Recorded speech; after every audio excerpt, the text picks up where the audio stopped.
Let's see the question, what are assets and liabilities accounts under the modern approach. ठीक है, तो सबसे पहले देखते हैं एसेट्स अकाउंट्स क्या है मॉडर्न अप्रोच के अकॉर्डिंग। ठीक है, एसेट्स तो वही है, चाहे मॉडर्न हो चाहे ट्रेडिशनल, एसेट्स तो हम उन्हीं को कहेंगे ना। एसेट्स तो किसे कहेंगे हम, वही अपनी जो एसेट्स होती है बिजनेस। तो एसेट्स हमारे बिजनेस की क्या होती हैं, प्रॉपर्टीज होती हैं, पोजेशंस होते हैं जो कंपनी ने लिए हुए हैं, वो हम एसेट्स कहते हैं।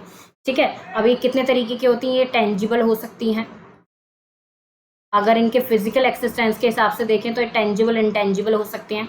अगर इनके पीरियड के हिसाब से देखें तो ये करंट एसेट्स हो सकती हैं, नॉन करंट एसेट्स हो सकती हैं। ठीक है, तो ये हो सकता है। ठीक है, नॉन करंट को हम फिक्स्ड भी बोल सकते हैं। ठीक है, और ये किस लिए होते हैं, कंपनी के नॉर्मल ऑपरेशंस को चलाने के लिए होते हैं। कंपनी के नॉर्मल ऑपरेशन जो है चल सकें, इस वजह से इनको बिजनेस में रखा जाता है। तो बस यही है एसेट्स, और कुछ नहीं।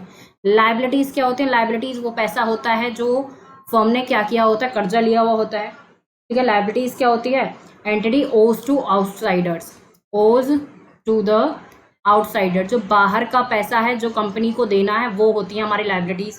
ठीक है, ये भी अगर इनको पीरियड के हिसाब से देखें तो ये करंट लायबिलिटीज हो सकती हैं, नॉन करंट लायबिलिटीज हो सकती हैं।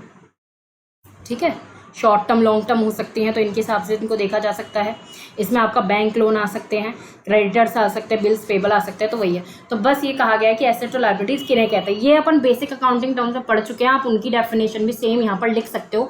ऐसा कुछ नहीं है कि मॉडर्न अप्रोच में आप कुछ और लिखोगे, सेम आप वो यहाँ से आप जो है कॉपी पेस्ट कर सकते हो। कॉपी पेस्ट वैसे नहीं, याद करके।